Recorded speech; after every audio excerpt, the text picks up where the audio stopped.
ओम शांति। आप सभी बाबा के अव्यक्त फरिश्तों को, सिरताज लाडलों को कल की मुरली सुनी सभी ने। जीवन जीने की सबसे बड़ी कला है art of life, art of living, है ना। जीवन जीने की कला भगवान सिखाता है, संसार क्या सिखाएगा। बहुत सारे कोर्सेस वगैरह दुनिया में बने हुए हैं, लेकिन जो बाबा सिखाते हैं, वाह कमाल है। सिखाता है बाबा, बस सीखने वाली आत्माएं चाहिए, समझदार आत्माएं चाहिए। बाबा ने कल बहुत सुंदर बात कही, बच्चे तुम्हारा ये ब्राह्मण जीवन देवत्व पद से भी ऊंचा है। क्यों? क्योंकि अनेक जन्मों की कमाई करते हो बच्चे, और प्रभु का साथ है इस जन्म में। और कोई ऐसा पूरे कल्प में ऐसा जन्म नहीं जहां शिव बाबा डायरेक्ट आकर के और हमारे सन्मुख हमारी सर्विस करे, हमें शिक्षाओं से संवारे, सद्गुणों से संवारे, सर्व शक्तियों से संवारे। और बाबा ने कहा बच्चे सुख दुख, लाभ हानि, निंदा स्तुति सब कुछ सहन करना है, और इस पुरानी दुनिया से बुद्धि को उपराम रखना है।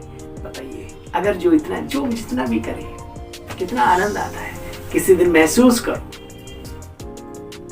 आपने बहुत सहन किया और अंदर में दुख नहीं हुआ, कोई सुख की बात आई लेकिन घमंड नहीं हुआ, कितना अच्छा लगता है ना। बुद्धि उपराम जिस दिन रही पूरे दिन ऊपर की तरफ, बाबा ही बाबा, बाई बाबे बाबा, बाबा ही बाबा। कभी अव्यक्त फरिश्ता, कभी निराकार शिव बाबा, कभी अव्यक्त दुनिया में चले गए बादशाहों के बादशाह बन के, कभी निराकारी अवस्था में परम धाम चले गए, है ना। कितनी शक्तिशाली स्थिति का अनुभव हम सभी करते हैं। अनुभव की बात है, शब्दों की बात नहीं। थैंक यू बाबा, जीवन बनाने वाले आपका लाख शुक्रिया, शुक्रिया, शुक्रिया। तो आइए प्यारे साथियों, बहनों और भाइयों, सुनते हैं आज भी मुरली का सार। इजी वे मुरली दर्शन में आप सभी बहन भाइयों का, आपका ये भाई तहे दिल से बहुत बहुत स्वागत करता है, सम्मान करता है, सत्कार करता है। खुद भी सीखिए, औरों को भी सिखाइए। और अगर कोई भी ऐसी बात साकार या व्यक्त मुरली की आपको समझ में नहीं आती है, कुछ ऐसा शब्द का स्पष्टीकरण आप नहीं कर पाते अपने द्वारा, तो आप हमें अवश्य कमेंट बॉक्स में लिखने की कृपा करें। और हमारी पूरी कोशिश रहेगी, मैं अपने बहन भाइयों को जो हमें बाबा ने दिया है, हम उसका उत्तर दें सरलता पूर्वक। बाकी आगे का क्रियाकलाप आपके हाथों में है। जो चीज आपको अच्छी लगती है, दुनिया में कहते हैं अंधा भाटी रेवड़ी अपनों अपनों को देख, तो अपने कम से कम आप जितने भी व्हाट्सएप ग्रुप्स वगैरह में जुड़े हुए हो, फेसबुक पे जुड़े हुए हो, इंस्टाग्राम, टेलीग्राम, जो भी जहाँ भी कहीं है, आपको लगता है कि आज की बाबा की मुरली बहुत पावरफुल है और स्पष्ट शब्दों में ये समझाई गई है, तो अवश्य उसको आगे बढ़ाने में कंजूसी ना करें, है ना। भले कोई नहीं भी सुने, कोई दिक्कत नहीं, बाबा के बच्चे होंगे, अभी तो हर तरफ से सब कुछ है, लेकिन हमें तो जो चीज़ अच्छी लगती है हम तो आप सब तक जरूर पहुंचाने की कोशिश करते हैं। बाकी आपकी अपनी जिम्मेवारी। तो आइए साथियों, सुनते हैं आज की मुरली का सार। साकार मुरली, 14 वर्ष का वनवास याद है, तो आज की 14 तारीख है। 14 वर्ष बाबा ने तपस्या कराई अपने बच्चों से आदिकाल में। तो आज की मुरली भी 14 जनवरी है। 14 जब शब्द आए, देखो ये भी है, अंक जैसे जैसे आए, शब्द जैसे जैसे आए, वैसी वैसी स्मृतियां बनी रहे, है ना। तो ये बाबा कहते हैं बच्चे, एक बाबा और उसने 14 वर्ष तपस्या कराई। अब सन 2023 चल ही रहा है। मीठे बच्चे, अभी तुम्हारी काया बिल्कुल पुरानी हो गई है। हो गई या नहीं हो गई या अच्छा हाँ, कहाँ पुरानी हो गई? अरे भाई ये सड़ी हुई काया है। कब बहुतों को देखा होगा, ऊपर से चिकने चुपड़े देखते हैं, अंदर में किसी को हार्ट की प्रॉब्लम है, किसी को ब्लड कैंसर है, किसी को कुछ है, किसी को कुछ है। ये पुरानी चकतियों वाले शरीर हैं। महसूस होता है? अगर होता है तो इसका मतलब ज्ञान आपके अंदर थोड़ा थोड़ा चल रहा है। मीठे बच्चे, अभी तुम्हारी काया बिल्कुल पुरानी हो गई है। बाप आए हैं तुम्हारी काया कल्प वृक्ष समान बनाने। आधा कल्प के लिए बच्चे, जैसे कि तुम अमर बन जाते हो। अकाले मृत्यु या बीच बीच में सब सर्दी जुकाम बुखार नहीं। सृष्टि बहुत शक्तिशाली, पांचों प्रकृति के तत्व, पूरा ब्रह्मांड, पूरा सिस्टम बहुत ही शुद्ध, बहुत शक्तिशाली होता है। इसलिए बाबा कहते हैं तुम आधा कल्प के लिए जैसे कि अमर बन जाते हो, अमर, है ना। मृत्यु शब्द, अकाले मृत्यु शब्द वहां नहीं होता। प्रश्न, इस वंडरफुल नाटक में कौन सी बात बहुत समझने की है? इस वंडरफुल नाटक में ये बात बहुत समझने की कौन सी? सुनो, इस नाटक में जो एक्टर्स हैं उनका चित्र केवल एक बार देख सकते हो, वही चित्र 5000 वर्ष के बाद देखेंगे, अगले जन्म में रिपीट नहीं होगा। आज हम इस रूप रंग में हैं, इस आवाज में, पिछले ऐसे नहीं थे, अगली बार भी ऐसे नहीं होंगे। हाँ होंगे तो 5000 साल के बाद, ये समझने की बात। जिसने जो कर्म किए वो फिर 5000 वर्ष के बाद कर्म वही करेंगे, कोई बात नहीं। करने दो, क्या दिक्कत है। और हम सबसे भी इतने अच्छे कर्म तो नहीं हुए होंगे, चलो जो भी हुआ, लेकिन फिर आगे बढ़ो ना, आगे बढ़ गए, बाबा के बन गए, अच्छी अवस्था हो गई, तो ये भी तो होगी ना, चिंता क्यों करना। कई लोग परेशान हो, हाँ अच्छा 5000 साल के बाद फिर ये अवस्था खराब होगी हमारी, फिर ये माया आई, अरे आएगी आएगी तो, लेकिन जीत भी तो हमारी होनी है 5000 साल के बाद भी, जैसे अभी हो रही है। जिसने जो कर्म किए 5000 वर्ष के बाद वही कर्म करेंगे। बहुत ही समझने की और समझाने की बात है। तो बच्चों की बुद्धि का ताला भी खुला है, खुला है। अपना ही नहीं खुला तो दूसरों का कैसे खोलेंगे? अरे नहीं खुला तो खोल लो भाई, ज्ञान जल डाल के, ज्ञान अमृत डाल डाल के।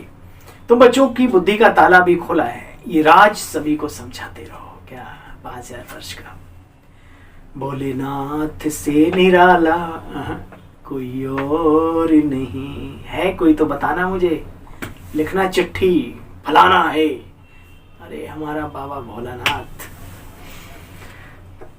भोलेनाथ से निराला कोई और नहीं। ओम शांति। भोलानाथ सदैव शिव बाबा को कहा जाता है, शंकर को नहीं कहा जाता। वह तो विनाश करता है, शंकर को विनाश का प्रतीक दिखाया। वैसे बाबा कहते शंकर कोई ऐसे होता नहीं, विष्णु कोई ऐसे होते नहीं। एक प्रतीकात्मक स्मृति चिन्ह है, कोई विनाश का कोई पालना का। हाँ होते हैं तो ब्रह्मा होते हैं, प्रजापिता ब्रह्मा, है ना। वो भी जैसे अभी साकार में दिखाया है, वो कोई वैसे नहीं 3-4 मुंह, है ना। वो भी बाबा कहते हैं वो शिव त्रिमूर्ति शिव दिखाया है। शिवलिंग में 3 मुख, ब्रह्मा विष्णु शंकर, ना कि ब्रह्मा त्रिमूर्ति या चौमुखी, ऐसा कुछ नहीं। हाँ एक तरीके से देख सकते हो, प्रजापिता ब्रह्मा के द्वारा जो ईश्वरीय सत्ता ने ज्ञान दिया वो चारों दिशाओं में फैल गया, वो आप चौमुखी कह सकते हो, क्या दिक्कत है। भोलानाथ सदैव शिव बाबा को कहा जाता है, शंकर को नहीं। वह तो विनाश करता है। शिव बाबा स्थापना करते हैं प्रजापिता ब्रह्मा द्वारा। अब तुम बच्चे अनुभवी बने हो, जरूर कल्प पहले भी शिव बाबा आया होगा और अब आया है जरूर, उनको आना है जरूर, क्योंकि नई मनुष्य सृष्टि की रचना को रचना है। इस ड्रामा के आदि मध्य अंत का राज आकर के बताना है, इसलिए जरूर बाबा को यहाँ आना पड़े। सूक्ष्म वतन में तो नहीं बताएंगे, वहां किसको बताएं, वहां कुछ रहते हैं क्या, वो तो सूक्ष्म शरीर वाले हैं। देखो बच्चे, सूक्ष्म वतन की भाषा ही अलग है। मूल वतन में तो भाषा होती नहीं, यहाँ है टॉकी मूवी, फिर साइलेंस। शिव बाबा बिगड़ी बनाने वाला है, उसमें आता ना, बिगड़ी को बनाने वाला कोई और नहीं है, हमें बचाने वाला कोई और नहीं, भोलेनाथ से निराला कोई और नहीं। यह भी बच्चे नाटक है, यादगार भी यहाँ है। नाटक में जो जो मनुष्य के चित्र हैं वो एक बार देखते हैं। ऐसे नहीं कि लक्ष्मी नारायण के चित्र चेहरे सत्युग के सिवाय फिर कभी देख सकते नहीं बच्चे। वह तो पुनर्जन्म लेंगे, दूसरा रूप, भिन्न भिन्न नाम रूप हो जाएगा। अब तुम्हारी बुद्धि का ताला खोला है, तुम समझते हो, औरों को भी ताला खोलना है। निराकार बाप जरूर परम धाम में रहते होंगे ना, जैसे तुम सब मेरे साथ रहते हो, जैसे तुम सब बच्चे मेरे साथ रहते हो। पहले जब मैं आता हूं तो मेरे साथ ब्रह्मा विष्णु शंकर सूक्ष्म आकृतियां, वो साक्षात्कार का माध्यम बाबा बनाते हैं। देखो बच्चे, मनुष्य सृष्टि तो पहले से ही कैसी होती है, फिर कैसे पलटा खाती है। रिपीट तो होना है ना, हिस्ट्री मस्ट रिपीट। जो कल पहले मैंने ज्ञान दिया था वही आकर के देता हूं, आकर के बच्चों को राजयोग सिखलाता हूं, जिसकी महिमा गीता में लिखी है। अर्जुना राजयोगा विकर्मो दग्धा कर्म कौशलम राजयोगा। सभी को सदगति देने आता हूं। माया रावण ने, यानी बुराइयों ने, विकारों ने, देह अभिमान ने सभी की किस्मत बिगाड़ दी। तो बिगड़ी को बनाने वाला बच्चे जरूर कोई तो चाहिए ना। बाबा कहते मैं 5000 वर्ष पहले भी ब्रह्मा तन में आया था, तपबल से जग सृजई विधाता। विधाता माना ब्रह्मा, तपस्या के बल से। लेकिन उनके द्वारा किसने कार्य किए ये लोग नहीं जानते। ब्रह्मा को साकार को सामने देख लेते, काम था उस निराकार शिव बाबा का। देखो बच्चे, तुम्हारी काया बिल्कुल पुरानी हो गई, इसको ऐसा बनाता हूं जो आधा कल्प के लिए तुम बच्चे जैसे कि अमर बन जाते हो। वहां कभी कोई नहीं कहेंगे फलाना मर गया, मरना शब्द ही नहीं है। जैसे तुम्हारा यह जीते जी मरना है तो तुम मरे थोड़ी हो, है ना। ऐसे आराम से शरीर छोड़ देते हो, दूसरा प्राप्त कर लेते हो वहां पे। बाबा कहते हैं तुम बच्चे मेरे नूरे रतन हो, सिकील दे हो, सिकील दे बच्चे। शिव बाबा भी कहते तो ये ब्रह्मा बाबा भी कहते, निराकारी बाप साकारी, यह साकारी बाप सब कहते। अभी तुम कहते हो बाबा आप भी वही हो और हम भी वही है, 5000 वर्ष वाले, और मिलते हैं मिलते रहेंगे। बाबा कहते मैं आकर के स्वर्ग की स्थापना करता हूँ। राजाई तो जरूर चाहिए ना बच्चे, नहीं चाहिए, राजाई तो चाहिए ना, तो पुरुषार्थ भी करना पड़े। और राजाई के लिए जो बाबा राजयोग सिखा रहे हैं वो भी सीखना पड़े। पीछे तो तुमको राजाई मिल जाएगी, फिर इस ज्ञान की वहां कोई दरकार रहती नहीं। ये शास्त्र आदि सब भक्ति मार्ग में काम आते हैं, पढ़ते रहते हैं। बाबा कहते बच्चे मनुष्य तो अभी देखो क्या हो गए हैं। अभी तुम बच्चे पारस बुद्धि बनते हो, पत्थरपुरी से बदल पारसपुरी बाबा बना रहे हैं। तुम पारस बुद्धि आत्माओं के लिए, जिसके लिए बाबा पुरुषार्थ करा रहे हैं। तो बाबा जरूर मनुष्य सृष्टि रचने के लिए यहां ही आएंगे ना। ये कितने गुहे बातें हैं, है तो यह मेल, इसमें बाबा आते हैं। अच्छा बच्चे फिर ये तुम्हारी माता कैसी? ब्रह्मा, सारे ब्रह्मांड की माँ, क्योंकि पिता शिव बाबा है तो ये ब्रह्मा हमारी माता हो गई है ना। सिद्ध करके बतलाते हो यह मात पिता दोनों है, राजयोग सीख रहे हैं। फिर ये ब्रह्मा सरस्वती मम्मा को तरफ बाबा ने कहा ये भी राजयोग सीख रहे हैं। उन्हों का जरूर कोई गुरु चाहिए, वो शिव बाबा करके राजयोग सिखलाते हैं। ये बच्चे पाठशाला है, क्या है? बाबा कहते बच्चे ये पाठशाला, यहाँ पढ़ाई होती है। देखो बच्चे ये पाठशाला है। तुम जानते हो सतयुग में श्री लक्ष्मी श्री नारायण का राज्य था, फिर सिंगल ताज वालों का राज्य हुआ, फिर धीरे धीरे और धर्म वृद्धि को पाते रहे। राजाई आदि बढ़ाने के लिए कितने युद्ध आदि हुए। अब तुम इन बातों को जानते हो, जो पास्ट हो गया फिर से रिपीट होगा। सतयुग त्रेता में नहीं होता, ये द्वापर युग से इस पे चढ़ाई कर, उस पे ये कर, और इसको तोड़ और इसको फोड़, इसको फिर अपना राज्य कायम कर, ये सब चला। बाबा कहते बच्चे फिर से रिपीट होगा। डिटेल में बच्चे वैसे जाने की दरकार नहीं, अपने को आत्मा समझ बाप को याद करते रहो। माँ बाप मिले हैं उनको बुद्धि में रखो।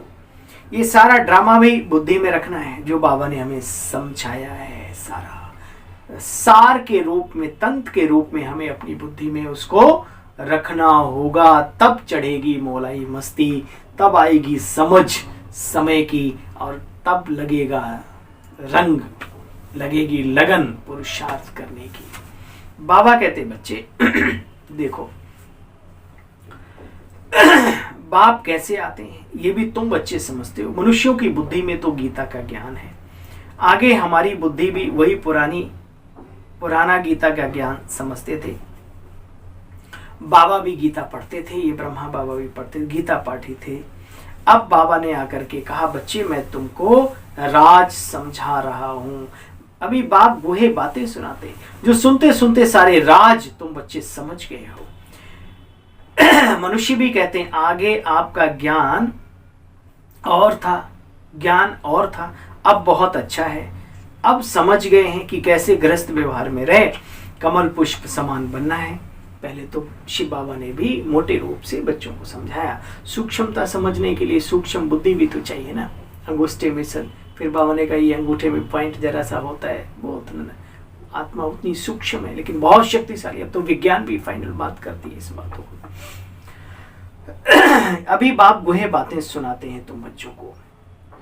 तुम बच्चे कमल पुष्प समान पवित्र बन रहे हो। तुमको काम चिता से उतरकर ज्ञान चिता पर बैठना है। विष का हथियाला कैंसिल कर ज्ञान अमृत का हथियाला बांधना है। समझाना ऐसे है जो कहे, जो सब कहें कि तुम तो शुभ कार्य कर रहे हो, जब तक कुमार कुमारी हैं तो उनको मूत पलिती नहीं कहेंगे। बाबा कहते हैं तुमको बच्चे कभी गंदा नहीं बनना। इतना श्रेष्ठ जीवन, उच्च जीवन, इसको खराब करने का संकल्प नहीं लेना, कभी भी नहीं। कुछ भी हो, प्राण जाए पर वचन न जाए, ऐसा संकल्प करने वालों का साथ भगवान भी देता है, संसार भी देता है, और पूरी प्रकृति भी दासी बनकर के उसकी सेवा करती है। बाप कहते हैं तुमको गंदा कभी नहीं बनना। आगे चलकर ढेर आएंगे, कहेंगे ये बहुत अच्छा कार्य है। ज्ञान चिता पर बैठने से स्वर्ग का मालिक बनेंगे। अक्सर कर बाहर की दुनिया में ब्राह्मण सगाई कराते हैं। बड़े बड़े राजाओं के पास भी ब्राह्मण रहते हैं, उनको राजगुरु कहा जाता है। आजकल तो सन्यासी आदि भी हथियाला बांधते हैं। तुम जब यह ज्ञान की बातें सुनाते हो तो कई मनुष्य बहुत खुश होते हैं, झट पवित्रता की राखी बंधवा लेते हैं। फिर घर में झगड़ा होता है, कुछ सहन तो बच्चे जरूर करना पड़ेगा। सुख दुख हानि लाभ, अच्छे मार्ग पर चलोगे तो भाई थोड़ा है ना। अब एक ने राखी बांध रही, दूसरे ने बांधी नहीं, तो झगड़ा तो होगा ही होगा, है ना। तो झगड़ा ना हो, प्यार से स्नेह से उसको भी सफर पे ले आओ, धीरे धीरे, जल्दबाजी नहीं। जब तक दोनों पहिए ना चलने लगे तब तक बाबा को याद करते रहो, ज्ञान रोज सुनते रहो, और जितना हो सके इन सब चीजों से बचाव रखो। लेकिन संकल्प रखो कि मुझे संपूर्णता हासिल करनी, और अपने साथी को भी साथ ले आना। कोई झगड़ा नहीं होगा। प्यार एक ऐसी चीज है, अरे शेर और सांप भी धराशायी हो जाते हैं, मनुष्य की तो बात क्या। आप करके तो देखो, बाबा का साथ, बाबा का हाथ अपने जीवन में अनुभव करके आप देखो। बाबा कहते बच्चे फिर घर में झगड़ा होता है तो कुछ सहन तो जरूर करना पड़े बच्चे। तो हो गुप्त शिव शक्ति से ना, तुम्हारे पास कोई हथियार नहीं। देवियों को बहुत हथियार दिखाते हैं बच्चे, ये सब सूक्ष्म और बहुत ज्ञान की बात है। अब ऐसे शेर के ऊपर खड़े होकर कोई कन्या साड़ी वाड़ी पहन के और ये टिक्की पूरा संग्रार करके और तलवार, ऐसे कोई फोटो खिंचाए क्या? बाबा कहते सब आध्यात्मिक बातें हैं, आत्मिक शक्तियों का प्रतीकात्मक चिन्ह है ये तस्वीरें जो बोल रही हैं। उनको समझने के लिए हमें बुद्धि भी वैसी चाहिए, ठीक है। बाबा समझाता है बच्चे, यह योग बल की बात है। तुम योग बल से विश्व की बादशाही लेते हो, अष्ट शक्तियों का हम श्रृंगार करते हैं। उन्होंने स्थूल में शंख चक्र और त्रिशूल और वो सब 8 हाथ दिखाए ना, 4 इधर 4 उधर, ये आत्मा की अष्ट शक्तियों का प्रतीक है। बस डिटेल तो फिर बहुत लंबा है। बाहुबल से हद की राजाई मिलती है, बेहद की राजाई तो बेहद का मालिक बाप देते हैं योग बल से। अभी बाबा कहते बच्चे, जब मैं तुम्हारे साथ हूं तो मुझे याद करो ना। बाबा जब हमारे साथ है तो बाबा को याद करो। बाप कहते बच्चे यहाँ लड़ाई आदि की कोई बात नहीं। बाबा कहते मैं कैसे आपस में लड़ाऊंगा क्या, मैं तो लड़ाई झगड़ा मिटाने के लिए आया हूं। फिर इनका नाम निशान भी रहता नहीं। तब तो परमात्मा को सब याद करते हैं, कहते हैं मेरी लाज रखो प्रभु, हे गिरधर गो गिरधारी। फिर भी एक में निश्चय नहीं है तो औरों को पकड़ते रहते हैं। कहते हैं हमारे में भी ईश्वर, तुम्हारे में भी ईश्वर। अपने में भी विश्वास नहीं रखते, फिर गुरु करते हैं। और जब तुम्हारे अंदर ही भगवान है तो फिर गुरु क्यों करते हो? क्या जरूरत है जब अपने अंदर भगवान बैठा है। देखो बच्चे, कलप भी, हाँ, जब तुम्हारे में भगवान है तो गुरु क्यों करते हो? यहां तो बच्चे बात ही नहीं आ रही है। बाबा कहते बच्चे, कलप पहले मैं आया था तुम बच्चों का तीसरा नेत्र ज्ञान का खोलने के लिए। दरवाजे जो बंद हो गए थे, ताले बंद पड़े थे, उनको बाबा ने खोल दिया करके। कितना अच्छा लग रहा है। कहाँ हम भी भटक रहे थे अज्ञानता के अंधकार में, और बाबा के मिलने के बाद दूध का दूध, पानी का पानी, कंकड़ पत्थर अलग, मोती मोती अलग, है ना। कितना बढ़िया, कितनी स्पष्ट बातें हैं कि अगर भगवान ही जगह कण कण में है तो फिर ढूंढ कहाँ रहे हो, क्यों किसी को, है ना। और वास्तविकता क्या है वो बाबा ने हमें बताई है। कण कण में ये प्रकृति की ताकत काम कर रही है। हमारे शरीर कण कण ऊर्जावान है, और इसमें भी एक आत्मा है, और हमसे भी ऊंचा एक वो परमात्मा है ना।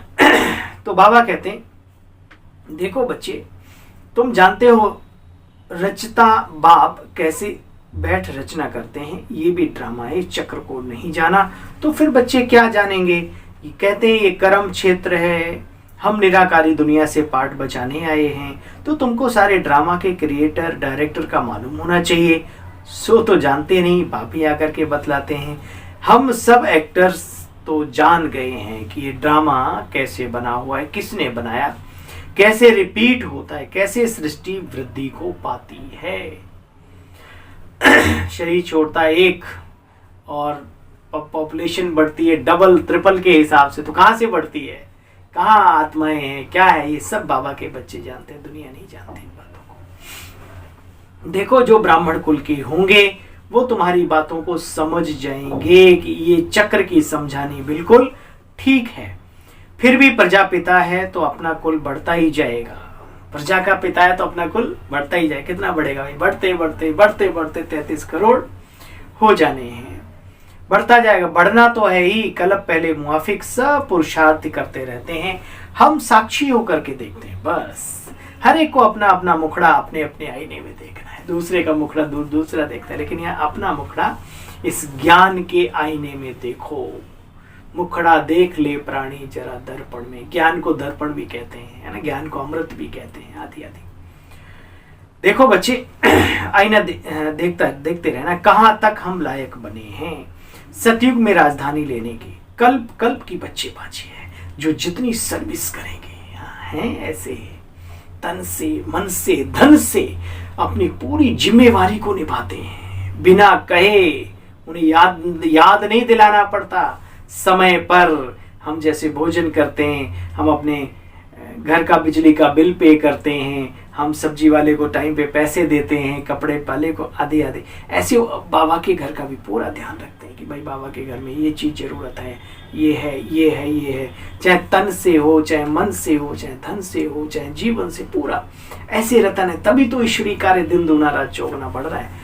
हाँ, कम होते हैं ऐसे रतन, क्योंकि राजा बनने वाले भी तो कम होंगे ना। तो जितना हो सके बाबा के कार्य में सफल करना ही जीवन की सफलता है। श्वासों श्वास को सफल करो। बाबा कहते मीठे बच्चे देखो, कल्प कल्प की बाजी है, जो जितनी सर्विस करेंगे तुम हो बेहद के रूहानी सोशल वर्कर, तुम सुप्रीम रूह की मत पर चलते हो। ऐसे अच्छी अच्छी पॉइंट्स को धारण करना है ना। किसकी मत पर चलते हैं, कौन सिखा रहे हैं हमें, हमारा साथी कौन है, विचार तो करके विचार करो। बाप आकर के काल के पंजे से छुड़ाते हैं, छुड़ाया है जिन्हें, उनके जीवन को देख लो, पढ़ लो उनके जीवन को। एक एक रतन अनुभवी रतन है बाबा का बच्चा। 2-4 दिन पहले हमारे पास एक बाबा के बहुत पुराने बच्चे आए। हाँ, समय मिलेगा आप सबके पास वो वीडियो जरूर जाएगा, कोशिश जारी है। मैंने कहा भाई साहब, हर बाबा के बच्चे को आपका सुनना चाहिए। कितने क्रिमिनल, कितने शराबी, कितने दुर्व्यसनों में ग्रसित, और जैसे ही बाबा ने अपनाया जीवन में 4 चांद लग गए। और ऐसे नहीं, दूसरों को भी बाबा का बनाने के निमित्त बन गई वो आत्मा। कमाल है। तो ये बाबा का चमत्कार है, बाबा ही बाबा। बस बाबा कहते ये भी सर्विस है, बाबा की सेवा है। बाबा कहते देखो बच्चे, ऐसी ऐसी पॉइंट्स याद रखो तुम। भाई जी का नशा, सुंदर भाई, बाबा ही बाबा है। अरे हमारा तो बाबा के सिवा कोई नहीं, और बाबा अपना है तो संसार सारा अपना है। वंडर। देखो ऐसे ऐसे अच्छी अच्छी पॉइंट्स धारण करनी है। बाप आकर के काल के पंजे से छुड़ाते हैं, कैसी बुराइयों से छुड़ाता है बाबा, वो है उसमें वीडियो में। जरूर सुनना, देखना सभी है, जब भी आए, 2 दिन में, 4 दिन में, 10 दिन में, महीने में, जब भी आए। वहां बच्चे मृत्यु का नाम निशान नहीं होता। कहाँ, सतो प्रधान सतयुगी दुनिया में, बैकुंठ धाम में ये सब मृत्यु, काले मृत्यु, मौत, ये शब्द नहीं होते। वह है ही अमर लोक, यहाँ आदि मध्य अंत दुख है। बच्चे वहां दुख का नाम निशान भी नहीं है, ठीक है ना। दैहिक दैविक भौतिक तापा, उस राम के द्वारा रचित राम राज्य में काहू ही नहीं व्यापा। याद रखो। अच्छा, मीठे मीठे सिकील बच्चों प्रति माता पिता बाप दादा का याद प्यार और गुड मॉर्निंग। रूहानी बाप की रूहानी बच्चों को नमस्ते। हम सब रूहानी बच्चों की रूहानी बाप दादा आपको भी नमस्ते नमस्ते नमस्ते स्वीकार हो प्रभु। शुक्रिया मीठे बाबा, जीवन बनाने वाले लाख शुक्रिया, लाखों लाख शुक्रिया। आता है दिल में। धारणा के लिए मुख्य सार, सार ही सुना उसका भी निचोड़। हम निराकारी और साकारी दोनों बाप के सिकिल दे नूरे रतन हैं। हम शिव बाबा के जीते जी वारिश बने हैं। सदैव इसी नशे में रहो। हमारा काम नहीं होगा तो किसका होगा, क्योंकि हमारा काम हमारा नहीं है, उसका है। योग बल से विश्व की राजाई लेनी है, पवित्रता की राखी बांधनी है, तो बच्चे सहन भी करना है। ये बातें आएंगी, बहुत कुछ होगा, उनको सहन तो करना पड़ेगा। पतित कभी नहीं बनना, ये बड़ी बात है। अभी तो दुनिया और भी क्या कहेंगे, वो शब्द नहीं बोलना चाहिए। जो नहीं सोचा होगा वो भी संसार में देखने को और सुनने को मिलेगा। हो रहा है, अति हो रही है। इति से पहले अति जरूरी है। लेकिन बाबा कहते अपनी अवस्था को डगमग नहीं करना, बिल्कुल बाबा की तरफ कनेक्शन जुड़ा रहे, बस फिर कोई चिंता नहीं। करंट आता रहेगा, आपकी सुरक्षा होती रहेगी। पवित्रता की राखी बांधी है तो सहन भी करना है। पतित कभी नहीं बनना। वरदान, सुख के सागर बाप की स्मृति द्वारा, सुख के सागर बाप की स्मृति द्वारा दुख की दुनिया में रहते भी सुख स्वरूप भव। सुना है दुखधाम, ठीक है, लेकिन बाबा साथ है तो सुख स्वरूप आत्मा रहती है।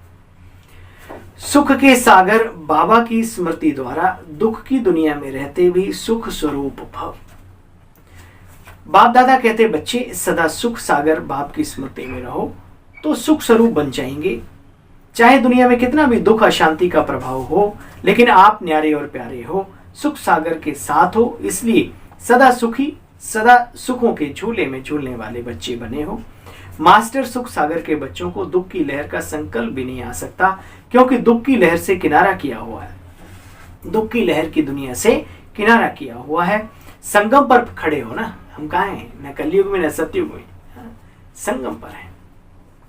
सब रस्सियां टूट गई तो सुख के सागर में बच्चे सदैव लहराते रहो, उसकी किरणों के नीचे रहो, उसके ज्ञान का मनन चिंतन करते रहो, उसके बताए हुए स्वरूप को अपने मन में देखते रहो, निरंतर उसका रसपान करते रहो।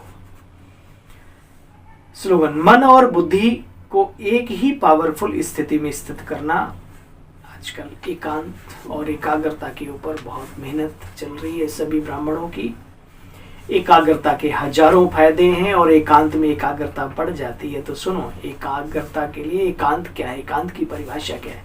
स्लोगन में बाबा बता रहे हैं, मन और बुद्धि को एक ही पावरफुल स्थिति में स्थित करना ही एकांतवासी बनना है। चलें उस प्रभु प्रीतम की यादों में खो जाएं, पावरफुल स्थिति में, चाहे कुछ सेकंड ही सही।